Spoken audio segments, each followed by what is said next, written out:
Buli lukya omuwendo gw'abaana b'oku nguudo gweyongera nga bano oluusi badduka mu maka g'abazadde baabwe olw'ebizibu eby'enjawulo. Embeera eno yaviirako ekitongole ki Dwelling Places okussaawo kaweefube w'okujja abaana bano ku nguudo nga bano batwalibwa mu maka ag'enjawulo okusobola okubuddaabudibwa wamu n'okufuna ebyenjigiriza.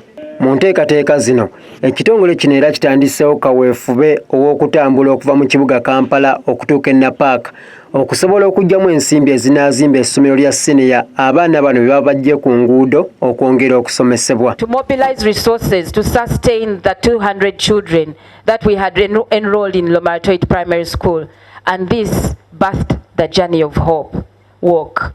To raise resources to sustain children in school, prevent their possible migration to the streets, to beg and reduce their vulnerability, and child trafficking and unsafe migration.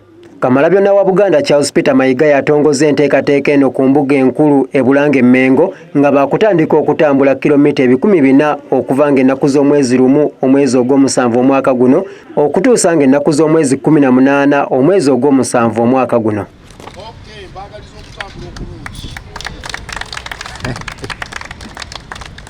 Oweekitiibwa Charles Peter Mayiga asabye amateeka agafuga mu ggwanga gateekebwe mu nkola gasobole okukola kwabo abagufudde omugano okufuula abaana bano ekyettunzi ne bakomekkereza nga batwaliddwa ku nguudo ne batandika okusabiriza.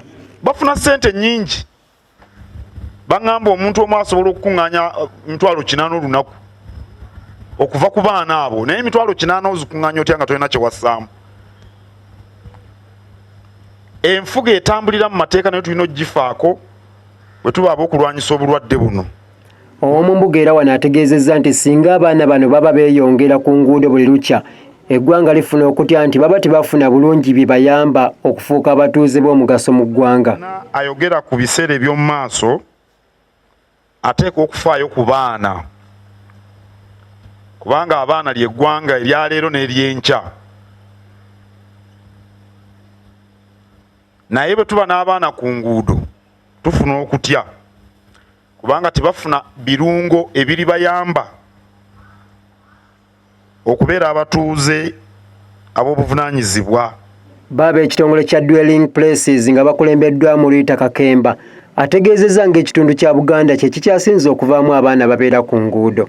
Yes, there are many Karamajong on the streets. They make the biggest majority, and that's why we are walking. But Buganda Kingdom has many children that are living on the streets. You may not see them physically, but jebali mu Kisenyi, jebali mu Owino, they are carrying bottles, they are carrying all sorts of things. Bw'obawulira nga boogera abamu beepika.